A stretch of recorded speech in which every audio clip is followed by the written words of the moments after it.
Is this helping me achieve a goal that's important to me? And if it's not, just say no.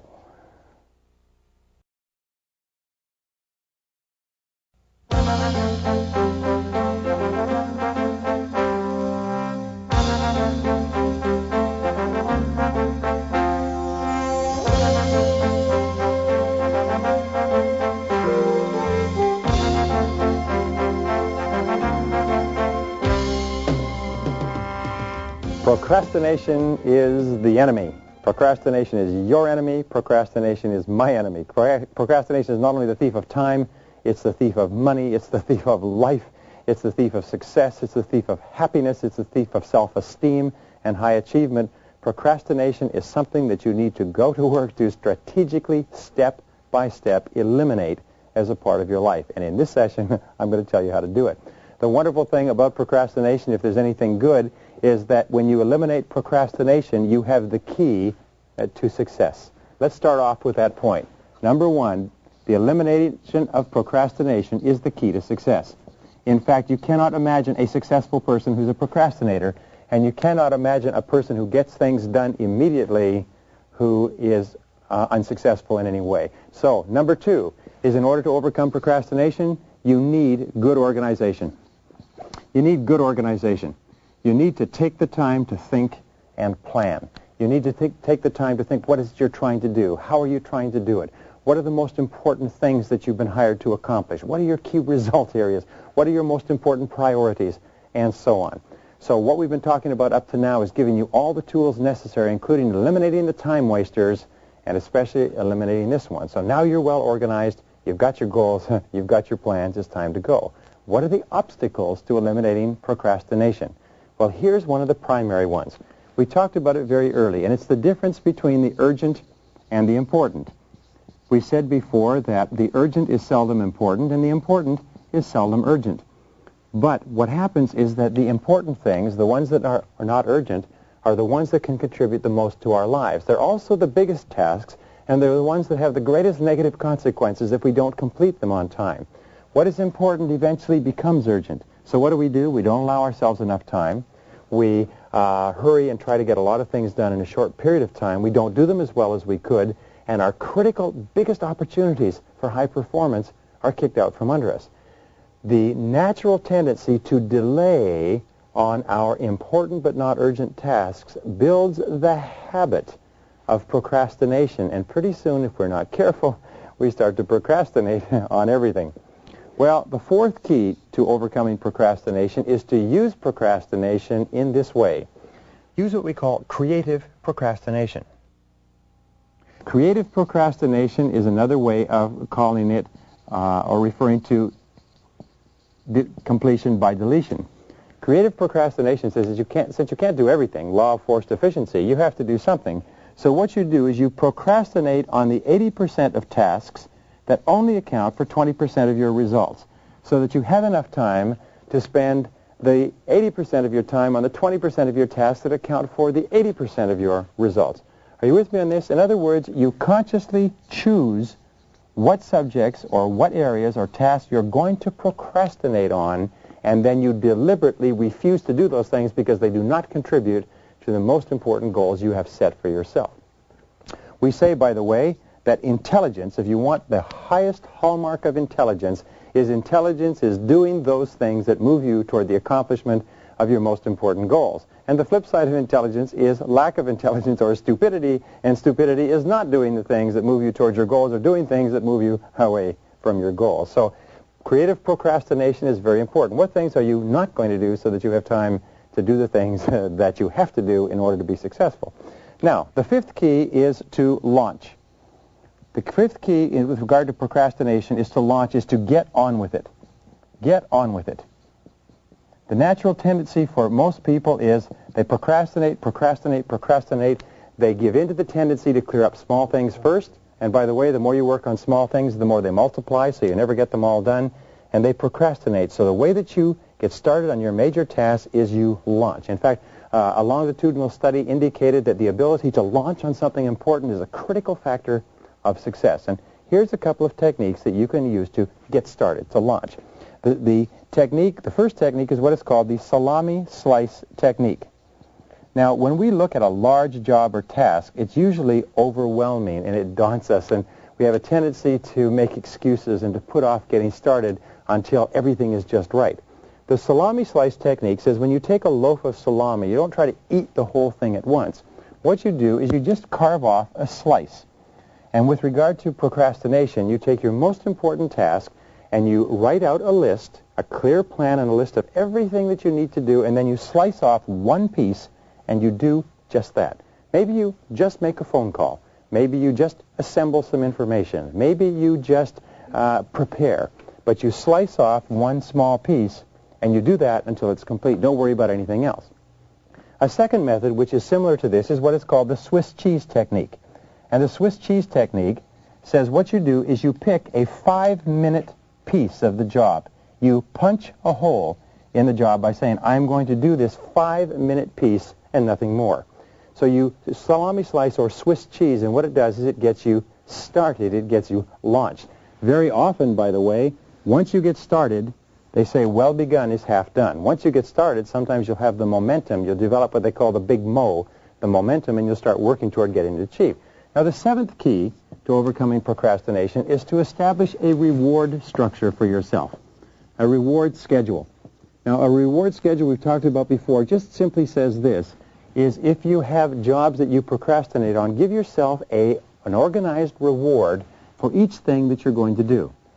When we talk to salespeople, for instance, we say you have to make a certain number of prospecting calls. Well, if you like coffee, do this. Instead of giving yourself a cup of coffee just when you come in, give yourself a cup of coffee after you've made 5 calls. Do you like cookies? Well, break up a cookie and give yourself a piece of cookie. Train yourself the way you would train a dog, if you like, with rewards, and then be very strict with yourself. This is where you see what you're made of. It's one thing to say I'm going to give myself a reward only after I have done it. But then can you stick to it? Because if you can stick to it, not only is it a mark of character, but it will help snap this habit of procrastination. Now, number 8 is develop a sense of urgency. We said earlier that senior executive officers were asked what characteristics would most put a person on the fast track. And they said the first one was to separate the relevant from the irrelevant, to do what is important, to set priorities. The second is to get on with the job and do it fast. Develop a sense of urgency. A sense of urgency is possessed by less than 2% of the population. And you know something? Just about everybody works for them. A sense of urgency means that when the job comes up, you get going. You do it now. Do it now. Do it now. You say to yourself over and over again, I do it now, do it now, do it now.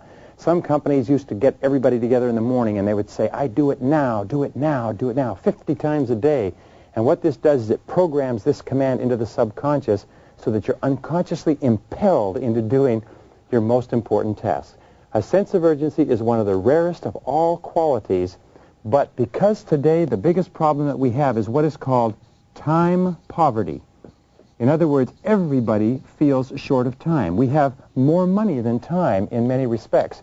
So when a person does things for us fast, gets back to us fast, calls us fast, helps us fast, we consider that person to be more capable, more competent, more reliable, more dependable, smarter, more better performer, and everything. So therefore, when your boss asks you, when your customers ask you, when important people to you ask you for things, do it quickly. And this brings us to number 9, and it is that fast tempo is essential to success. Fast tempo in every study is essential to success. What does that mean? It means that successful people work quickly. They work at a higher, faster tempo. In the same period of time, imagine someone driving at 25 miles an hour and someone driving at 75 miles an hour, and they both drive for an hour. Well, at the end of the hour, the person driving at the higher speed will have covered a lot more ground. The person who works with fast tempo gets a lot more done in the same period of time. But here's another point, is when you have fast tempo, you have more energy. The harder you work, the faster you work, the more energy you have. The higher your self-esteem, the better you feel. The slower you work, the more tired you get, the more depressed, the less energy you have. So fast tempo and a sense of urgency go hand in hand with great achievement. Number 10, once you get started toward your job, don't stop. Once you get launched, don't stop. Discipline yourself, and here's where the key comes in. Discipline yourself to stay at it. Keep your head down. Keep saying, back to work, back to work, back to work. Get yourself in the physiology, the body language of high performance. But once you get started, don't stop. Just keep on going, keep on going. Now here's another technique that you can use to overcome procrastination, and that is to start your job on the outside. Start your job on one of the smaller tasks that you have to do. You see, a task has a lot of little jobs that have to be done. It also has core jobs. So start on the outside and do something small. Another thing that you can do, if you have the right temperament, is start on the inside. And start with the core task. Start with the most important part of the job that has to be done, and do that. Either one of these will often get you going. The 13th key to overcoming procrastination is start with the worst. Start with the worst possible thing that you have to do every day. There's a little joke that says that if you get up in the morning and you eat a frog first thing in the morning, what will happen is that you'll overcome procrastination because you'll know that the worst thing that could possibly happen to you has happened to you already. You've eaten a live frog. What this means is when you get up in the morning and you start off with the most unpleasant task. They've done several studies with regard to exercise, by the way, and they find that people who exercise first thing in the morning are several times more likely to continue exercising than people who wait until later in the day, because later in the day there's always a reason to procrastinate. So therefore, start off your morning, start off your workday by doing the most unpleasant but often the most important thing first. Now, number 14. Many people are motivated to do things as a result of fear. So therefore, ask yourself, what are the negative consequences of not doing this job and getting this job done on time? What are the negative consequences? When you think very clearly about what might likely happen to you if you don't do the job well, often it will motivate you toward doing the job. Now, other people, number 15, are motivated by desire. How do you motivate yourself by desire? Well, you visualize the job as complete. Visualize the job as 100% complete, and think of all the positive benefits that will accrue to you by doing the job and doing the job well. Best technique, use them both. Think what might happen if you don't get it done. Think what might happen when you do get it done, and the combination of those two will often impel you forward. Number 16 key is designate a particular time to work. Say, look, I am going to work for 15 minutes on this task from 8 a.m. to 8:15. And just give yourself a specific time. Now, you may give yourself 30 minutes or 90 minutes, but instead of worrying about getting the whole job done, just to designate a specific time and say, after this, I'll go on to something else. Often, this will break the back of the procrastination and will launch you into it. Number 17 key to overcoming procrastination is to pick one area where procrastination is hurting you. Now, this is important. One of the major reasons why people fail in developing new habits is when they start with a habit, they're usually highly motivated, but then the hard work begins and their motivation drops and they quit. What you need to do is, instead of trying to start a whole lot of things, do just one thing. Pick one area where procrastination is hurting you. It's holding back your career, and make the decision that you're going to defeat procrastination in that area. Just like a military principle, select your enemy, procrastination, select the area or your choice of terrain, and go to work to hammer procrastination in this particular area.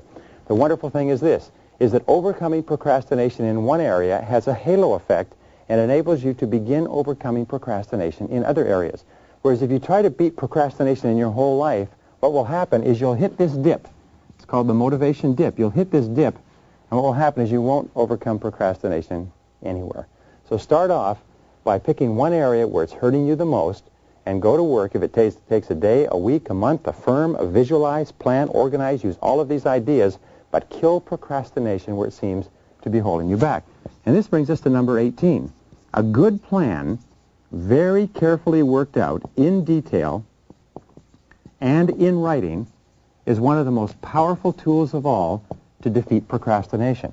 So sitting down and thinking through your goals very clearly, planning your goals, planning your activities, setting priorities, working out a schedule, working out a project management sheet, and putting it in writing is a very powerful way to launch or drop kick you into doing the job. Number 19 is to remember the 20-80 rule. The 20-80 rule says sometimes the first 20% of what you do accounts for 80% of your results. Sometimes what you need to do is just launch yourself into the first 20%, and then you're over the hill and you're on the way down toward completion. The last two, number 20, are rationalization. Rationalization always accompanies procrastination. Rationalization is making excuses for not doing what we know we should do. So don't allow yourself to make excuses because it leads to insanity. All right, and finally, number 21 key is to set deadlines. Deadlines are a powerful way to overcome procrastination. Is set a very clear deadline for yourself, promise yourself, and promise other people that you're going to have the job done by that time. Encourage those other people to check on you. Keep them informed. Tell them how it's going. And insist to them it'll be done. And sometimes promising others will help you break the procrastination habit and put you on to the high road to success.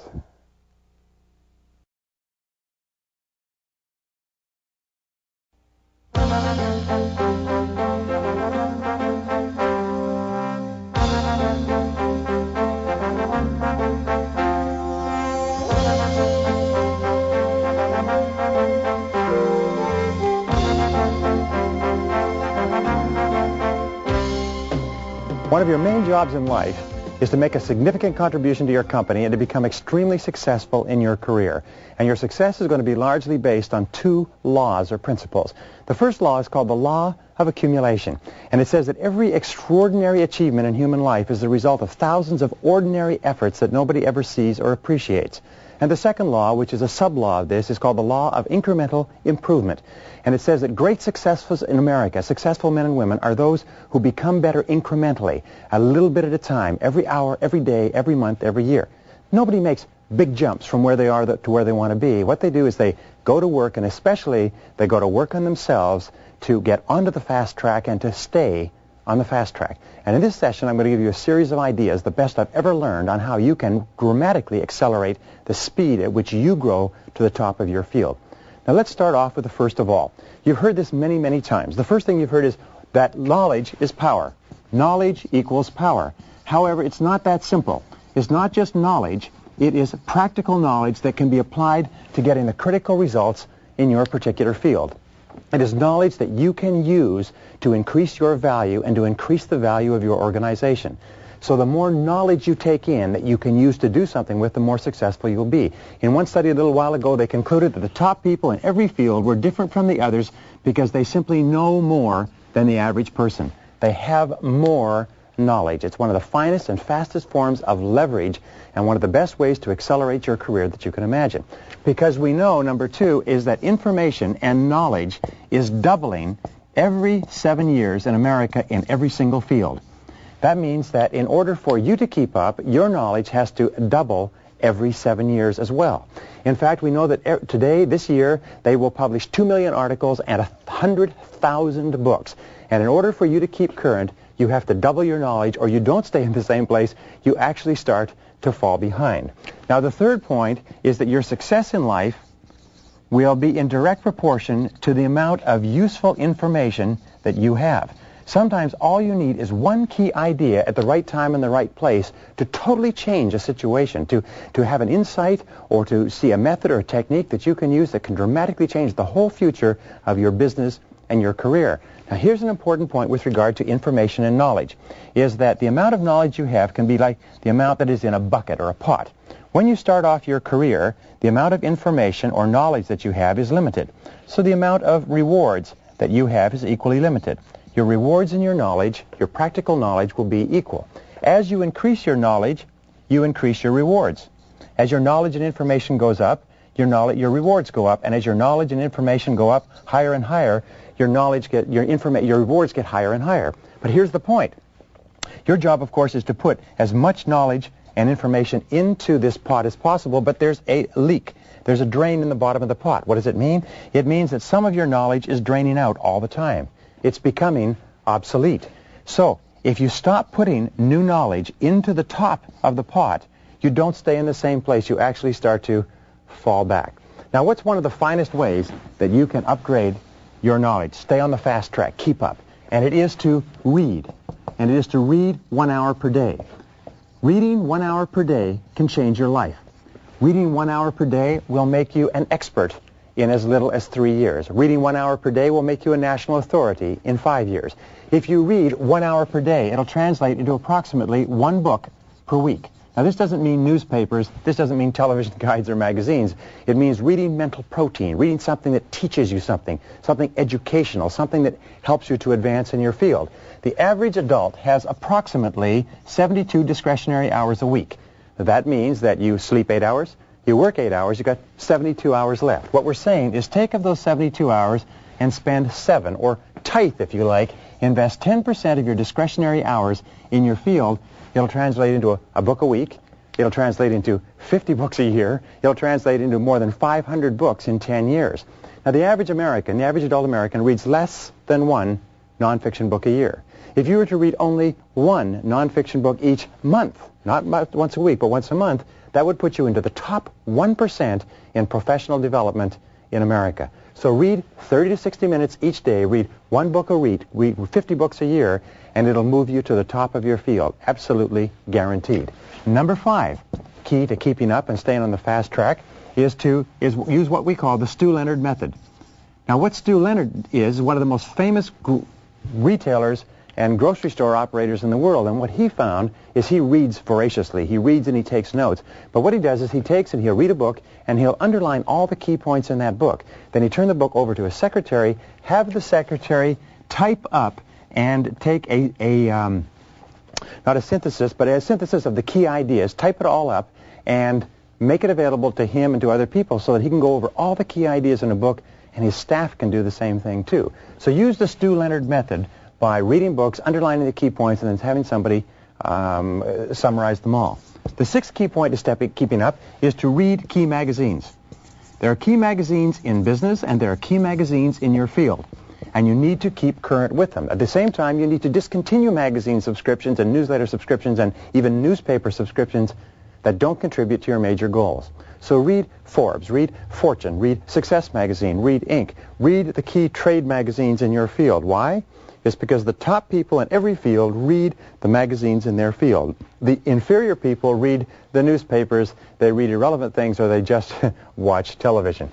Number 7, use what is called the rip and read method. Most people are getting too much information and they can't handle it all, leading to what is called pileitis. We keep making piles and piles of materials that we intend to read sometime but we never get to, and the material becomes more and more obsolete. So use rip and read. Now, what is this? Well, what you do is, first thing when you get a magazine is instead of reading the magazine the way it's designed, which is to take you past all the advertising, what you do is you go straight to the table of contents, you look through the articles, you decide only the articles that you want to read, and then you go straight to the article. Go straight to the article and rip it out. Rip it out and put it into a separate file for reading later, and then discard the magazine. Throw it away.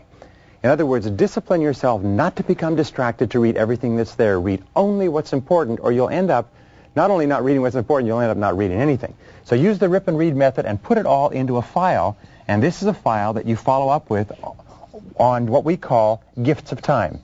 Now, a gift of time is time that you have between meetings.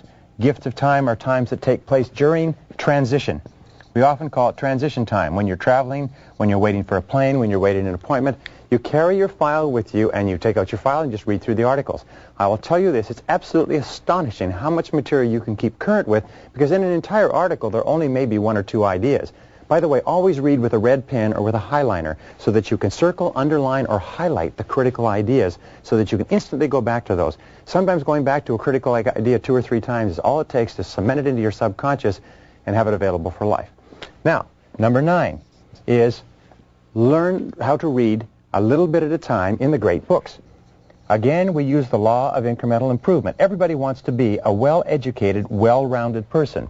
But what they have found is that if you take the great books, and there's about 100 of them that are put out by, I believe it's the University of Chicago, if you read 15 minutes each day in the great books, you will read all the great books in the course of your lifetime. So at the end of the day, instead of reading something light or pablum, just take a great book and read 15 minutes and think about it, sometimes before you go to sleep.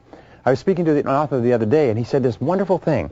He said, if each day you read 1 poem, 1 short story, and 1 essay, in 3 years you will have read 1,000 poems, 1,000 short stories, and 1,000 essays, and you will have spent less than 1 hour a day. Not only that, you'll be one of the best educated people in the entire country. the quality of your thinking, your ability to use your mind to accomplish your results will expand dramatically. Now, if you're going to do a lot of reading, and by the way, some people say, well, I'm not very good at reading, then learn how to read. If you didn't learn how to read in school, then take remedial reading courses, because all readers are leaders. Leaders are readers, and readers are leaders. So learn how to speed read. First of all, learn how to read well. Set it up as a challenge or a goal. Then learn how to speed read. Take a speed reading course. The fact is, they guarantee that you will triple your reading speed in the first lesson in a speed reading course, and they're right. They do it. Use what is called the OPIR method when you read a book. The OPIR method is, first of all, overview. Take a quick look at the book. Outside the book, the writer, the author, the jacket, the quotations, to decide whether you want to read it at all. One of the fastest ways to save time in reading a book is to throw the book away if it's no use to you. Second of all, do a preview. Now, in a preview, what you do is you read the table of contents through, and then you quickly flip through the book to look at the title headings, look at the subtitles, look at the layouts, charts, graphs, and so on, to get a feel for the way the book is read. Third, you do what is called an in-view. Now, an in-view, you always read for purpose. In other words, once you've done your overview and your preview, say, what do I want to get from this book? And then in your in-view, seek the purpose of what you're looking for. And number 3 is your review. Immediately after reading the book, do a quick review of the book. This will take about half to 2/3 of the time it takes to read a normal book, but it will double, triple, quadruple the amount of retention. Your retention level will go up to about 80% in reading a book like this. And you'll be amazed at how many books you can get through. The 11th key to high achievement and to keeping up is audio tape learning. Listen to audio tapes in your car. Audio tape learning was one of the greatest breakthroughs in education since the history of the development of the printing press. The average person drives 12,000 to 25,000 miles each year. That works out to 500 to 1,000 hours that you spend behind the wheel of your car each year. You know what that means? It means 12 and a half to 25 40-hour weeks, or 3 to 6 months of 40-hour weeks, or 1 to 2 university semesters. You can become one of the best educated people in America simply by listening to audio cassettes as you drive around. Audio cassette learning has changed the lives of more people than you can imagine. And remember, you're in a big competition. If you're not listening to audio cassettes, your competitor is listening to audio cassettes and is getting the edge on you. Number 12, read book condensations. There are companies that condense books in written form and in tape form so that you can get the entire essence of a book that would take you 4 or 5 hours to read in 40 or 45 minutes. So subscribe to those. I subscribe to all of them, by the way. The 13th thing that you can do to keep up with your field is go to seminars. What is a seminar? Well, a seminar is not only a learning experience, it is compressed time. For every 1 hour that you spend in a seminar, it takes the seminar presenter 100 hours of study and preparation to learn and refine and distill that material and make it available for you. So you can save yourself many, many hours, which means eventually weeks, even years, by going to seminars conducted by experts. Don't go to seminars conducted by people who teach at universities. Don't read books written by people who are teachers. Read books, go to seminars, learn from people who have practical, successful experience in the field, and sometimes you'll get more information in a day or two at a seminar for a couple of $100s than you could get spending hundreds of hours and thousands of dollars doing it yourself. Be an absolute seminar fanatic. Number 14, use networking. Networking is a powerful way to keep up. We found that 54% of managers who get ahead rapidly in America, 54% spend a lot of time networking. They get together with people in their field. They get together with people outside their field. They're always getting good information, good advice, good insights. They're always current with what's going on. Some of the very best information, most timely, most valuable knowledge that you will get will come from networking on a regular basis inside and outside your field. By the way, in the same study, they found there were a lot of managers who were very competent and effective at getting the job done, but because they didn't network, they were missing an enormous amount of information, and stuff was going right past them. So become an excellent networker. Get together for breakfast, get together for lunch, get together on a regular basis. Number 15, and this can help you as much or more than anything else, is join professional associations. Now, here's an interesting point. Of the thousands of people that are in any particular field, only a few people join their professional associations. Only a few people attend on a regular basis. The rest of them don't, but I will tell you this, it's almost always the best people who are members and who are active in professional associations. So here's the key. First of all, go and listen to all the speakers. Attend all the meetings. Remember, They are under the gun, and they have an onus to try to bring you the very best and most valuable speakers with the very best and most valuable information. Sit there and take notes copiously. Never sit there passively in a talk. Nobody's brain is good enough to absorb it, so sit down and take notes all the time. But second of all, go to all the workshops that they hold, because sometimes they'll have some of the best educational workshops you can imagine. In my associations, I've found that joining the associations and attending all the meetings can save you 5 solid years of hard work in your career. And third of all is attend all the annual meetings. Remember, the annual meetings are designed to be as valuable as they possibly can for the members of the association. So attend them all. It's amazing how much you can learn. Network, get around with other people. And finally, the last one is MBWA. This is considered one of the best ways to get timely and relevant information. What does it mean? It means get out and get among them. Move around with other people. Ask them questions. See what they're doing. Ask what they're doing. 75% of effective executive, effective managers, effective people are always moving around with other people. Keep up with your field. Stay on top. Commit yourself to staying on the fast track.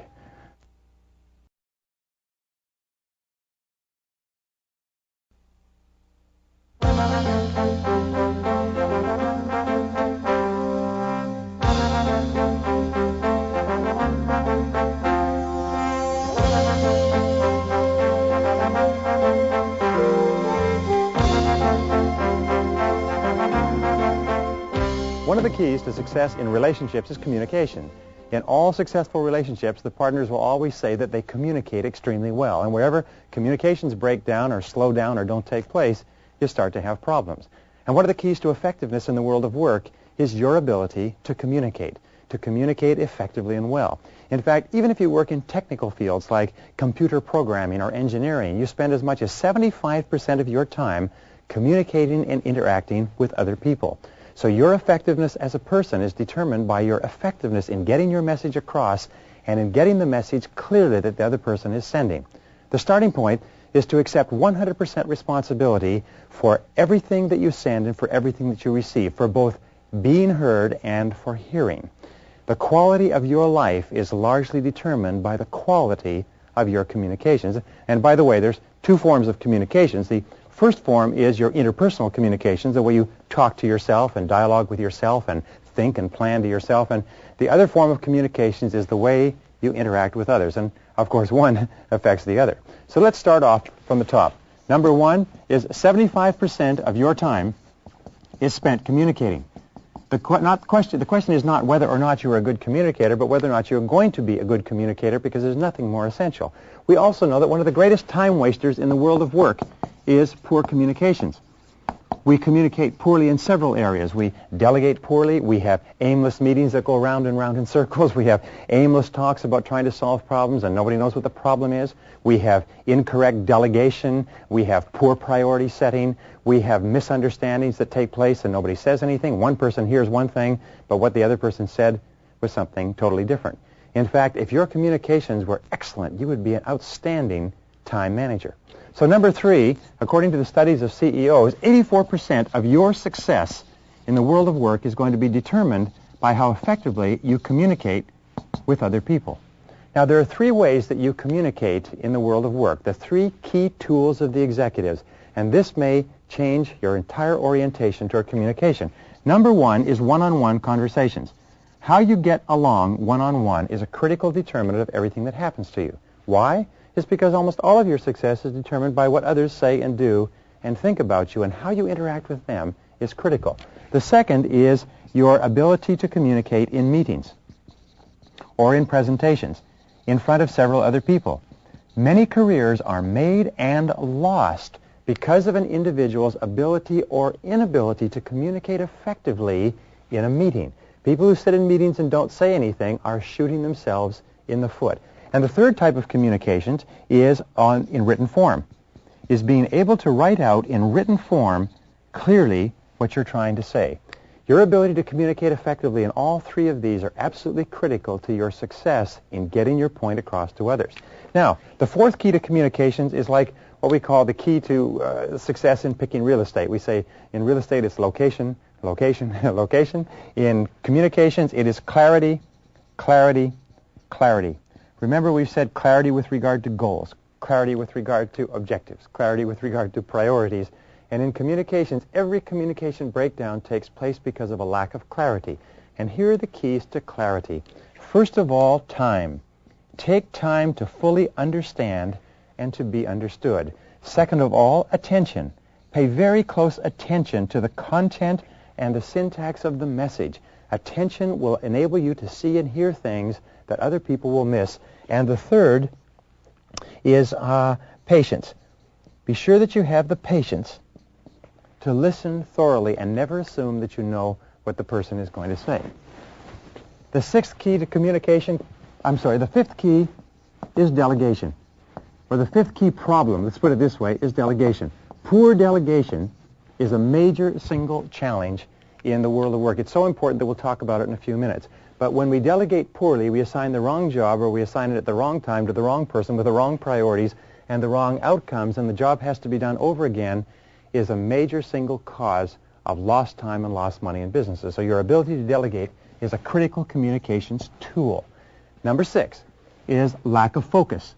A lack of focus, which comes back to our problem with clarity, means fuzziness with regard to communications.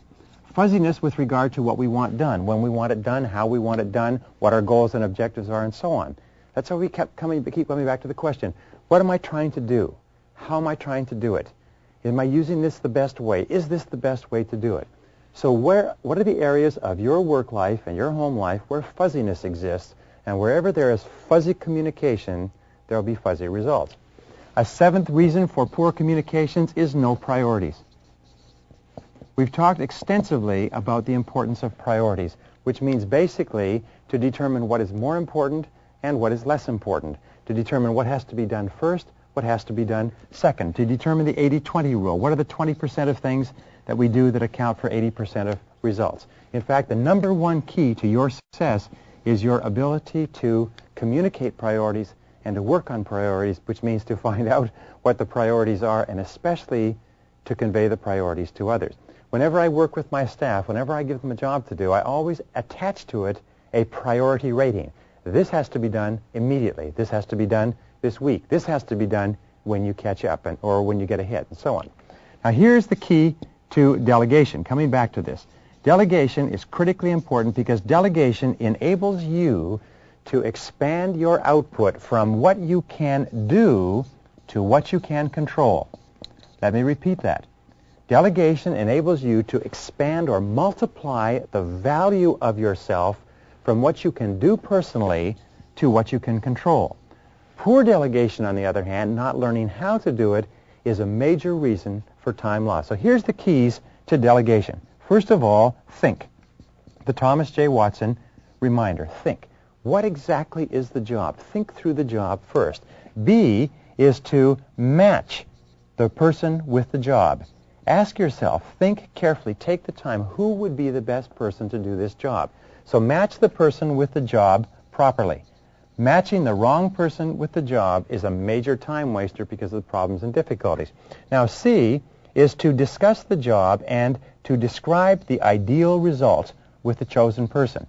In other words, if this job is done right, perfectly, what will it look like? Explain clearly what it is you want. D is to have the person feed it back to you. So the person can feed it back and say, this is what you are asking me to do. Feedback takes a little bit of time, but saves, as they say, a stitch in time saves 9. D is explain to the person what authority and what resources they will have available. What will they have to do the job? D is set a deadline on the job. When does the job exactly have to be done?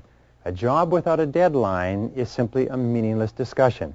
And C, D, E, F, G, is the last one, is set a time for review so that you are clear when you're going to review and inspect what you expect.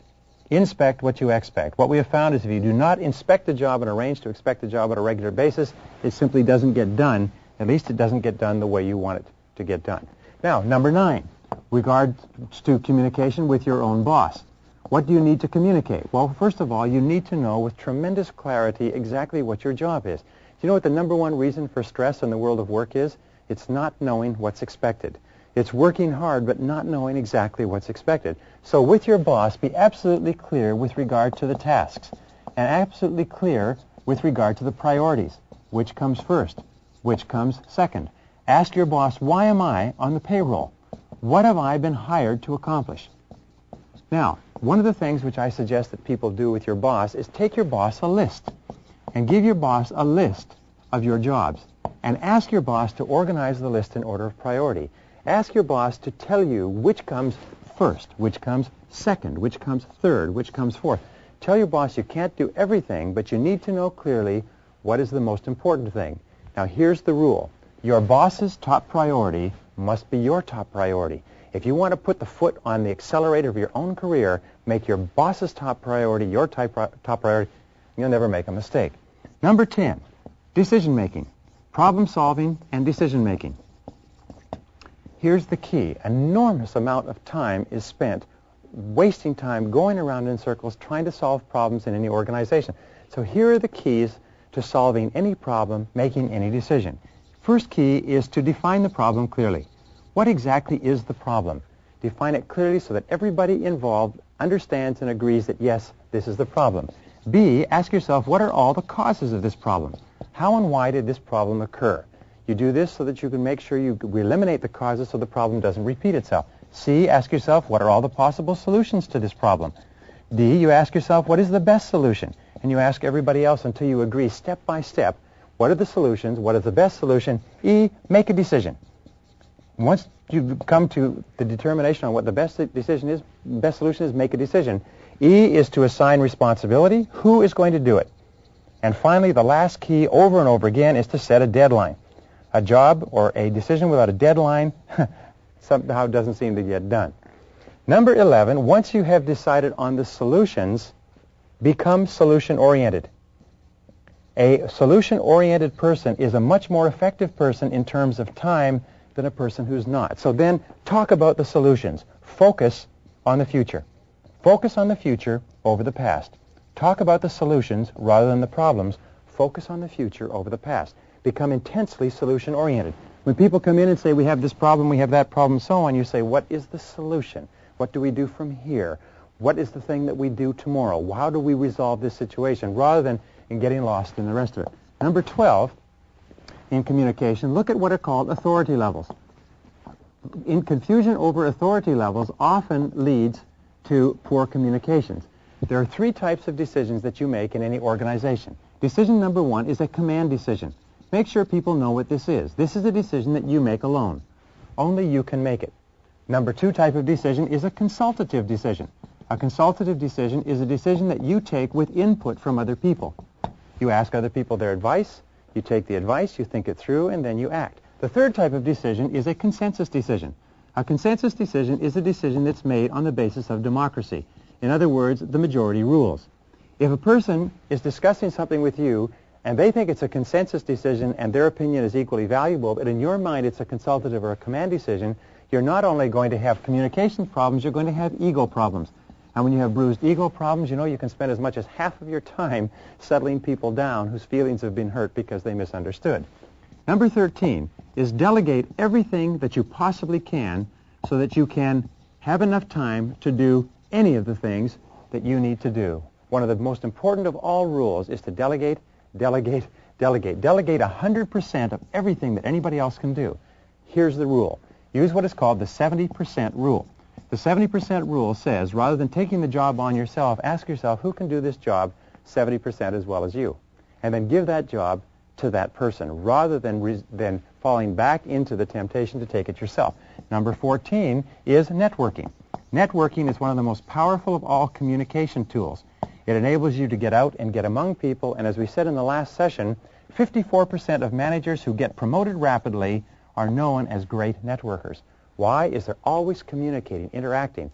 Remember, the quality of your communications, your interactions with other people, the quality and quantity is going to determine your success as much or more than any other single factor in your life.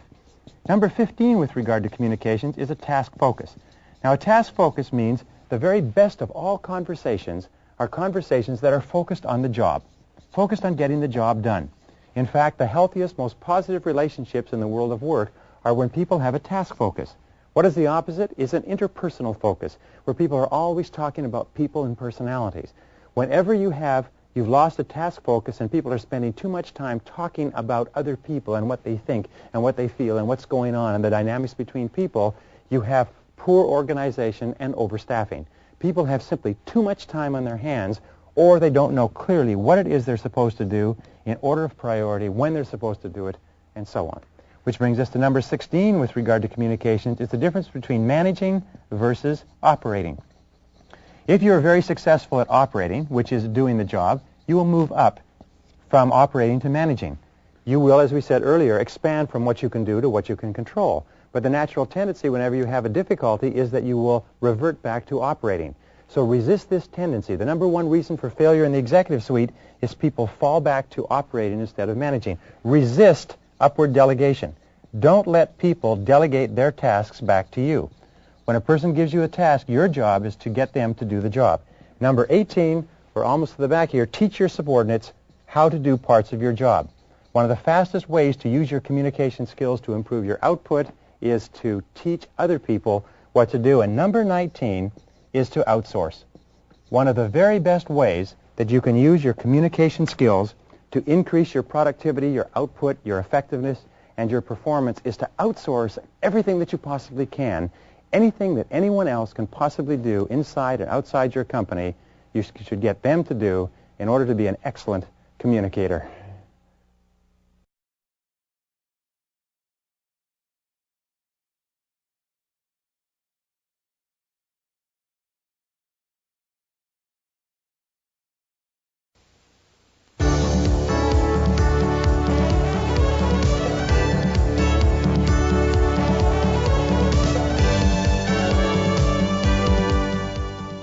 Balancing work and family is one of the most important of all considerations in the way you organize your time and your life.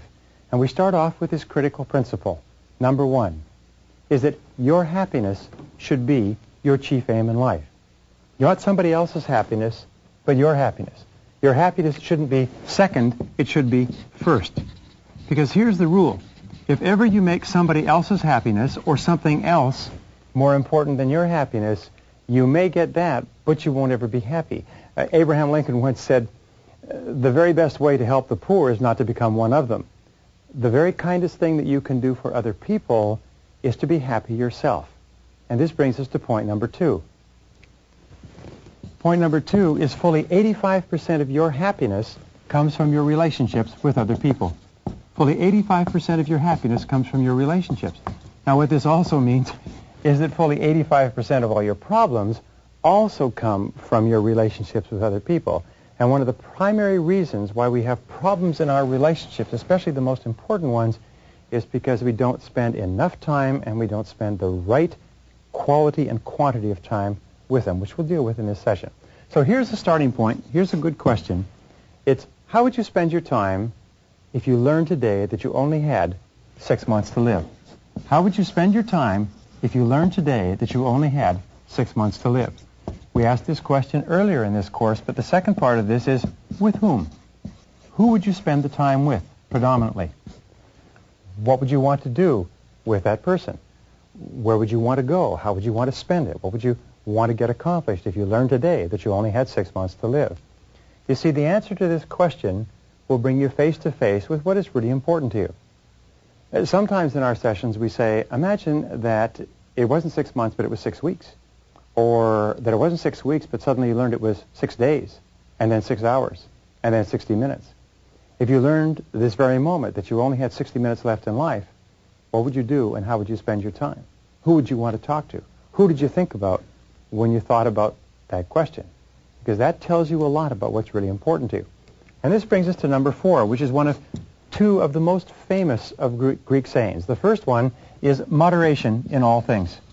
Moderation in all things is what the ancient Greeks said, and as a wise old man said, yes, but except for a few glorious exceptions. Moderation in all things means that you need balance between your work and your family life in order to be happy and in order to be successful. How can you tell when you're out of balance? You always experience being out of balance with stress. with anxiety, with irritation, with sleepless nights, with sometimes psychosomatic illnesses. Whenever you're out of balance in your life, you begin to feel it, and it begins to manifest itself in your relationships with other people. So the starting point of getting your life into balance, number 5, is to begin with your values. We talked about this before, but ask again. What are your values, and what is really important to you? What's really important to you? What do you really care about? Because it's only when you absolutely know what's most important to you that you start to feel happy. And here's the rule. Either you run your life